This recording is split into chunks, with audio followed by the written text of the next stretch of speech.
what we are aiming at is looking at the ways in which we suffer and finding ways that we can suffer less.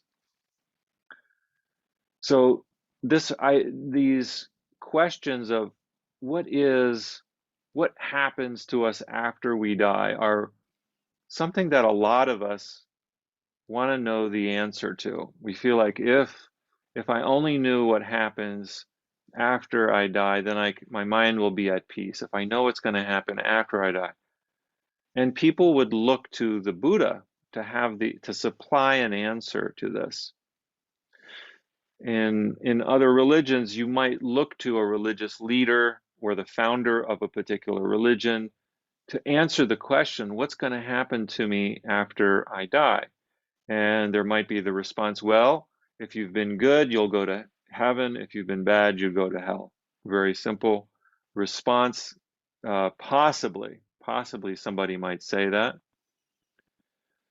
And even within the Buddhist tradition, there are those ideas as well, right? There are ideas that if you practice well, if you do the right thing, then you'll go to the Pure Land.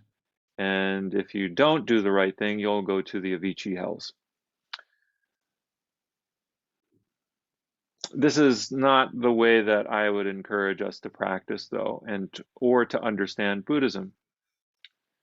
It's a little bit too simplistic and narrow, and it can lead to intolerance. It can lead to uh, disagreements and uh, violence on some levels, maybe even escalating in some cases to war. And we don't need to necessarily judge each other for where we're going to be headed based on our actions in this life. Because the way that we see karma work out in our lives, generally speaking, is when our state of mind is in a place of anger, we're already in hell. When our mindset is greedy, we're already in hell. When we don't see the love pouring out of other beings, we're in a hell. When we're not able to access our innate wisdom, it's a kind of hell. So the outward appearance of what somebody is going through, maybe they have it all great. Maybe they've got a great job, making good money, they have a nice house, big family, whatever they want, they get. That doesn't necessarily mean they're living a good life, right? So we pay attention to also what are the mental states? What is the vibration we're putting out there? And if we're really honest, not one of us is a pure being. And it's extraordinarily hard to do that, to even claim that in the modern age because of the systems, the wider systems that we're a part of. We're part of a system, the human system, that presently on our planet is very destructive.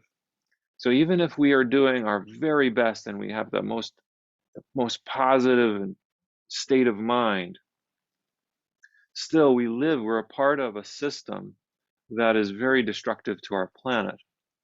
And so how do we reconcile that? I don't know if we I don't know if we can, but the point is that we need to take a closer look and be careful about too quickly judging what other people are doing. We place the focus on our own practice and how our own mind works, and our practice unfolds from there because our minds are connected to our relations, our family, our community, our wider society, and the natural world.